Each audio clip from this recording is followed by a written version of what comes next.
આપણી સંકલ્પ ન્યૂઝ ચેનલને સબસ્ક્રાઇબ અને લાઇક કરો, બેલ આઇકન દબાવો જેથી આવનાર ન્યૂઝ અપડેટ્સની નોટિફિકેશન આપના મોબાઈલ પર સૌથી પહેલા પહોંચે. Like, subscribe and share the video. નમસ્કાર દર્શક મિત્રો, હું છું પૂજા ટંડેલ. સંકલ્પ ન્યૂઝમાં આપનું સ્વાગત છે. સમાચારની શરૂઆત કરતા પહેલા એક નજર આજના મુખ્ય સમાચાર ઉપર. દમણમાં ભારતીય સેનાના ઓપરેશન સિંધુને સલામી આપવા રિટાયર્ડ સૈનિકોના નેતૃત્વમાં તિરંગા યાત્રા નીકળી. દમણમાં ભારતીય સેનાના ઓપરેશન સિંધુને સલામી આપવા તિરંગા યાત્રાનું આયોજન કરવામાં આવ્યું. રિટાયર્ડ સૈનિકોના નેતૃત્વમાં નીકળેલી આ યાત્રા નાની દમણ મસાલ ચોકથી શરૂ થઈ હતી. યાત્રા દમણના મુખ્ય માર્ગો પરથી પસાર થઈને દમણ બસ સ્ટેન્ડ પર સમાપ્ત થઈ હતી. યાત્રા દરમિયાન લોકોએ દેશભક્તિના નારા લગાવ્યા. પહેલગામમાં આતંકવાદીઓએ સહેલાણીઓની હત્યા કર્યા બાદ ભારતીય સેનાએ 14 દિવસમાં પાકિસ્તાનમાં આતંકી અડ્ડાઓને નિશાનો બનાવ્યા હતા. દમણના ભૂતપૂર્વ સૈનિકોએ જણાવ્યું હતું કે આ યાત્રા ભારતીય સેના સાહસ અને રાષ્ટ્રભક્તિને નમન કરવાનો પ્રયાસ છે. તેમણે કહ્યું કે ઓપરેશન સિંદૂર દ્વારા ભારતે આતંકવાદ સામે મજબૂત જવાબ આપ્યો છે. રિટાયર્ડ સૈનિકોએ નાગરિકોને સેનાને સમર્થન આપવા અપીલ કરી અને દરેક ભારતીય નાગરિક એક જવાન છે. ભારતીય સેનાના ઓપરેશન સિંધુને જે કુશળતાથી અંજામ આપ્યો તે તેમની રણનીતિક ક્ષમતા અને રાષ્ટ્રીય સમર્પણનું પ્રતિબિંબ છે. આ રેલીમાં એસપી દમણિયા સિમ્પલબેન, મોટી સંખ્યામાં દમણના લોકો અને નિવૃત્ત સૈનિકો યાત્રામાં જોડાયા હતા.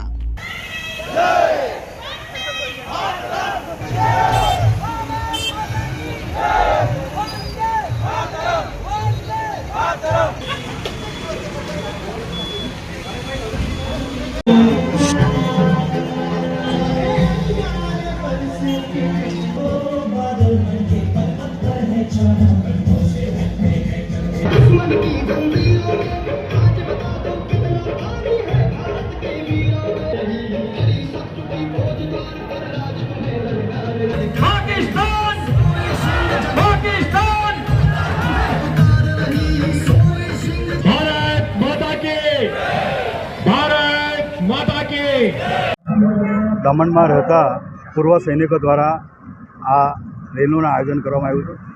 તિરંગા યાત્રાનો ઉદ્દેશ હતો કે પહેલગામમાં જે તરહ પાકિસ્તાનીઓએ આપણી બેટીઓના સિંદૂર ઉજાડીને કાયરાના આતંકવાદી હુમલો કર્યો હતો એને જવાબ આપવા માટે આપણા દેશના યશસ્વી પ્રધાનમંત્રી નરેન્દ્રભાઈ મોદીના નેતૃત્વમાં સેનાને પૂરી છૂટ આપવામાં આવી હતી અને સેનાએ 14 દિવસ પછી પાકિસ્તાનના 9 આતંકી કેમ્પ, 12 એરબેઝ અને 100 કરતાં વધુ આતંકીઓનો એમના ઘરમાં ઘૂસીને ખાતમો બોલાવ્યો હતો અને પાકિસ્તાનને ભારત તરફથી એક સજ્જડ જવાબ આપવામાં આવ્યો. આજની આ રેલી જે આપણા સૈનિકો છે, ફૌજીઓ છે, જલ, થલ અને વાયુ, એમનું મનોબળ વધે, એમનો હોસલો વધે એ માટે આ રેલીનું આયોજન કરવામાં આવ્યું.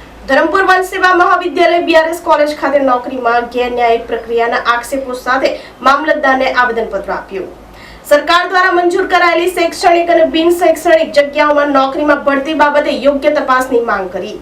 ધરમપુર વન સેવા મહાવિદ્યાલય બીઆરએસ કોલેજ બિલપુડી ગ્રામ વિદ્યાપીઠમાં સરકાર દ્વારા મંજૂર કરેલ શૈક્ષણિક તેમજ બિન શૈક્ષણિક જગ્યાઓમાં થયેલી ગેરન્યાયિક ભરતી બાબતે આક્ષેપો કરી પગલાં લેવા અંગેની ફરિયાદ સાથે તાલુકા પંચાયતના અપક્ષ સભ્ય કલ્પેશ પટેલની આગેવાનીમાં યુવાનોએ મામલતદાર કચેરી ખાતે પહોંચી મુખ્યમંત્રી તથા ગૃહમંત્રી, નાયબ કલેક્ટરને ઉદ્દેશીને મામલતદાર ભરતભાઈ પટેલને આવેદનપત્ર પાઠવવામાં આવ્યું હતું.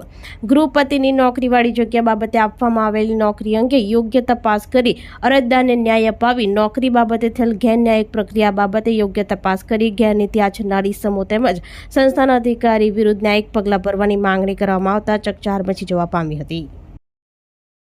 ગૃહપતિ માટે અરજી કરી હતી અને તે માટે જે મારી સાથે અન્યાય થયો છે તે માટે હું પ્રાંત સાહેબને રજૂઆત કરવા માટે આવી છું અને તેમાં મારી સાથે અન્યાય થયેલા છે તેમાં મારી પસંદગી થયેલ છે. તેમાં જેને લેવામાં આવે છે કુશલભાઈ તે ત્યાંના ક્લાર્કના છોકરા છે. ત્યાં તેની સંસ્થામાં મહાદેવભાઈ દેસાઈ જે સ્કૂલ છે તેમાં ક્લાર્ક તરીકે તેના ઉપર ફરજ બજાવી રહ્યા છે અને એને પસંદગી થયેલી છે, તેમની પસંદગી થયેલી છે. જ્યારે હું ડોક્યુમેન્ટ વેરિફિકેશન કરવા ગયેલો હતો ત્યારે એમણે મને કીધું હતું કે તમારી અરજી ખોટી છે. જો અરજી ખોટી હોય તો એક્ઝામ જ ન અપાય અને મારા બધા ડોક્યુમેન્ટ સરખા હતા અને હું એમના બધા પુરાવા રજૂ કરું છું. મારી માંગ છે કે જે વિદ્યાર્થીને લેવામાં આવ્યા છે એ પરિવારવાદ હોય છે એવું મને લાગી રહ્યું છે. જો ન્યાય ન મળે તો અમે ધારણા પર ત્યાં પોલીસ સામે બેસીશું. ગીર સોમનાથમાં કમોસમી વરસાદે સર્જેલી ભારે તારાજીને લઈ ખેડૂતોએ કોડીનાર મામલતદારને આવેદનપત્ર આપ્યું. કેરી તથા અડદ, મગ, બાજરી, તલ પકવતા ખેડૂતોને ભારે ફટકો પડતા સરકાર પાસે સહાયની માંગ કરી. ગીર સોમનાથ જિલ્લામાં થયેલા કમોસમી વરસાદે ભારે તારાજી નોતરી છે, જેને લઈ ખેડૂત નેતાઓ દ્વારા કોડીનાર મામલતદારને આવેદનપત્ર પાઠવી સરકાર પાસે સહાયની માંગ કરી છે. છેલ્લા થોડા દિવસથી સમગ્ર ગુજરાત અને ગીર સોમનાથ જિલ્લામાં આ સમાની આફત આવી છે. ચોમાસા પહેલા જ ગીર પંથકમાં કમોસમી વરસાદ તૂટી પડ્યો હતો. અનેક જગ્યા પર વરસાદ સાથે ભારે પવન પણ ફૂંકાયો હતો, જેના કારણે કેસર કેરીના પાકને ભારે નુકસાન થયાનું ખેડૂતોનું કહેવું છે. તો બીજી તરફ અડદ, મગ, બાજરી અને તલ પકવતા ખેડૂતોને પણ ભારે પડ્યો છે, જેને લઈ ખેડૂતો દ્વારા કોડીનાર મામલતદારને આવેદનપત્ર પાઠવવામાં આવ્યું હતું. અને ખેડૂતોએ માંગ કરી છે કે સરકાર તત્કાળ સર્વે કરાવવા માંગ સાથે તત્કાળ ખેડૂતોને સહાય ચૂકવવામાં આવે તેવી માંગ ઉઠી છે. ખેડૂતોના મતે પાક વાવવા અને તેને ઉછેર કરવામાં મોટો ખર્ચ કરવામાં આવ્યો છે અને હવે ફરી વાવેતર કરવા ખેડૂતોએ સહાયની માંગ કરી છે. ગીર સોમનાથથી રિપોર્ટર વિશાલ તંબોલી, સંકલ્પ ન્યૂઝ.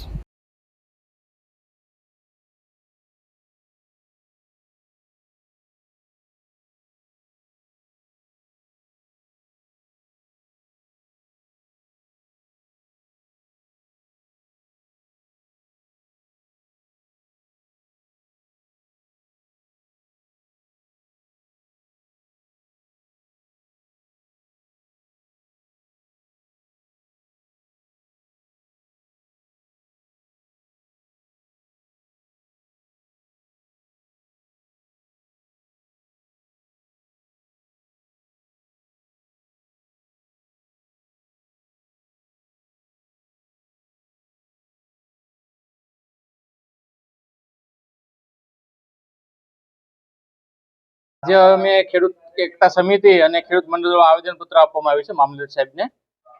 જે આવેદનનો હેતુ છે અમારો, જે અત્યારે છેલ્લા સતત 6 થી 7 દિવસથી સતત કમોસમી વરસાદ વરસી રહ્યો છે.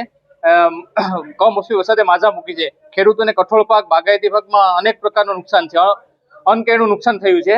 તે બાબતે પણ સહાય તાત્કાલિક ધોરણે સહાય ચૂકવે એ બાબતે આવેદનપત્ર આપ્યું છે. વરસાદ છે એ છેલ્લા 6 થી 7 દિવસથી સતત વરસાદ પડી રહ્યો હતો. આ એક કાલથી જ પૂરો વરસાદ ખાઈ ગયો છે અને 4 થી 5 ઇંચ વરસાદ થયો છે.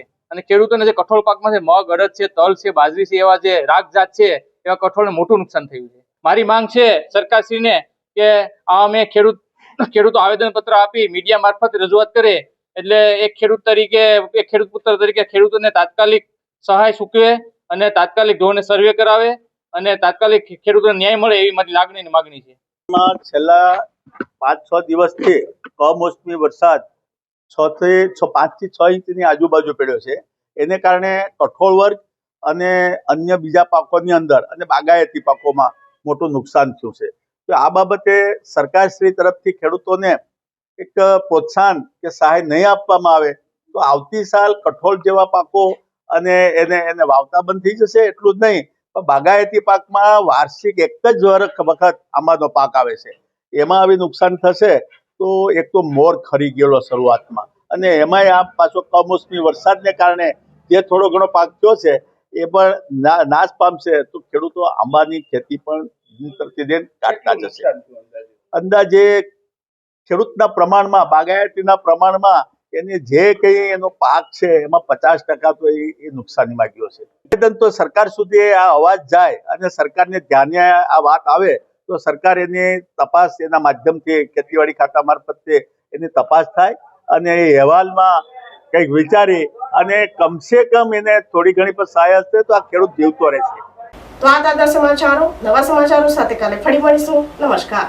આપણી સંકલ્પ ન્યૂઝ ચેનલને સબસ્ક્રાઇબ અને લાઇક કરો, બેલ આઇકન દબાવો, જેથી આવનાર ન્યૂઝ અપડેટ્સની નોટિફિકેશન આપના મોબાઈલ પર સૌથી પહેલા પહોંચે. Like, subscribe and share the video.